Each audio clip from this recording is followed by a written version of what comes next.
Arms and legs, part 2. Alright, now I already drew the top part of the elbow and the elbow. Uh, in the last previous video, I had up to the elbow, and now I'm going to do the bottom half in this video. And I'm going to show you different angles and how these angles can become useful and how you can learn to manipulate the elbow in any direction that you need to. And that will also help strike better pictures, create better pictures, and be more creative. Now I'm going to show you a little technique that I taught myself. Whenever connecting an elbow, one technique that I like to use is I like to make like this strange hourglass look. It's like an inverted hourglass, I guess. I don't know exactly what it is, but it connects uh, the the elbow. It's pretty much the inside part of the elbow, and it connects both sides of the arm, both parts of the arm, and it allows you to see, it adds a little. You see where it arches inward and makes that point? That tells you where the muscles begin anew, and where it curves in, and that way you know where you to shade your muscles. It's just a simple technique I taught myself. And I'm completely self-taught, so this is how I learned how to do all this stuff the same way, how I'm going to show you. And see, muscles, voila, perfect. Now, of course, you don't leave that there. That's just to give you an idea, but something you can practice with, and over time you won't need it, so I'm just going to erase it. Very easy.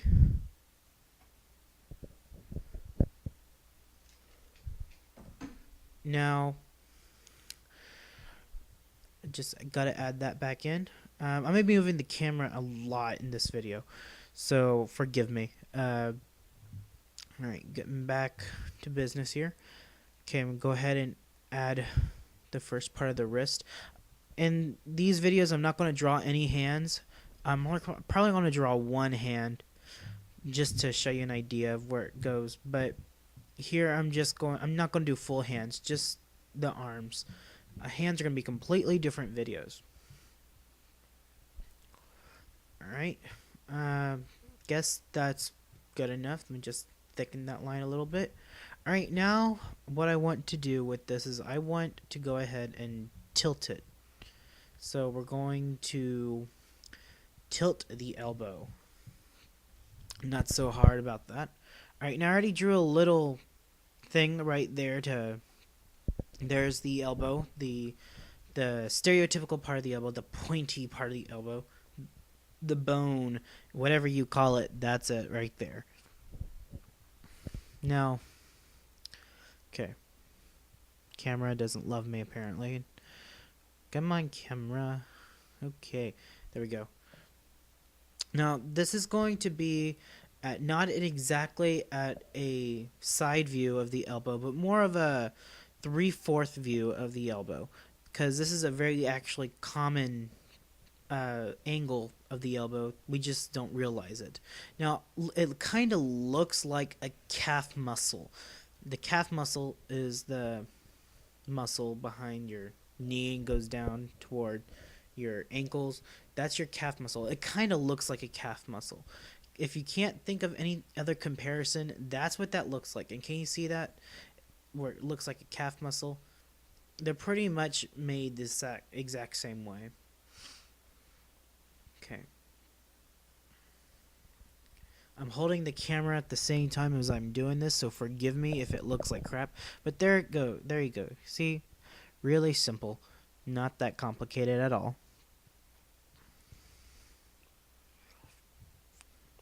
Tilting the elbow is really actually not that complicated, but that would be a good picture to like start someone punching something or leaning against something. And of course, white paper. Do you see that? White paper. Add some muscle tone. I'm not going to shade these because time. Now I'm going to turn this upside down. It's going to be hard. Okay, you see that? There you go. That turning upside down has just given me a completely different arm. that would be like the left arm, what you see right now. And if you turn it around again, it's going to be the right arm.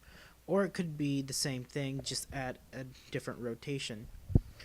You can pause there and you can draw that and see what you can do from it and with it. But voila. All right, the other side of the elbow. Okay, this is going to be with the elbow joint facing down.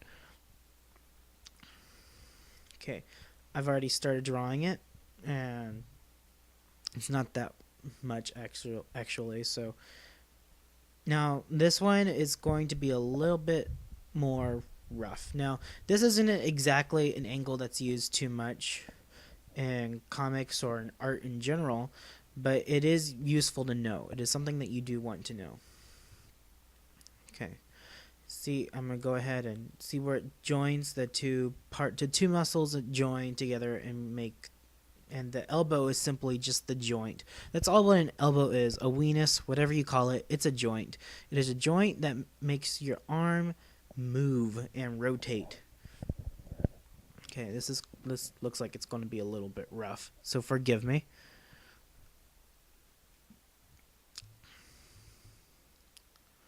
Okay. As you can see, there's really not that much to making an elbow. Okay, I'm gonna add in some shadows here. Show you what I'm talking about. I already messed up. All right, hold on. I see where I messed up. I'll have to erase it, but I'll show you. I'll remind you. But do you see that? Not complicated. Okay. Add another parts of the elbow. Shade that in. That way you know where is what. Okay. Okay. Now, because these are big pictures, I'm going to make the pencil lines a little bit harder. Okay, I'm going to shade that side. I'm going to shade this side. That way you can see. Can you see muscle forming? Can you see the muscles forming? That's what shading does when it comes to elbows and legs, especially in pencils. That's really important. Okay, starting the wrist. Okay, gotta erase that. And it'll look a lot better. That was my mistake, is that I drew that line and I shouldn't have. There it is. All right, there you go. Elbow. Alright, now I'm going to fix the elbow part because it personally is bugging me. But the thing about elbows is you got to remember they can't be too pointy because that looks inhuman, but they can't be too soft because it's not human. And they have to be matching the body type of the person that you're drawing too. If you want a big bulky If you have a big bulky character, you need big bulky elbows and muscles and arms and legs. If you have a very thin person, bony is the way to go. You want to have bony elbows, bony joints, yet they don't need to be too extreme in the boniness of it. And if you have really round, big characters, elbows are going to be almost non-existent. But anyways, not the point. Point is, there we go. I'm going to go ahead and get into part 3. So you can pause and have fun.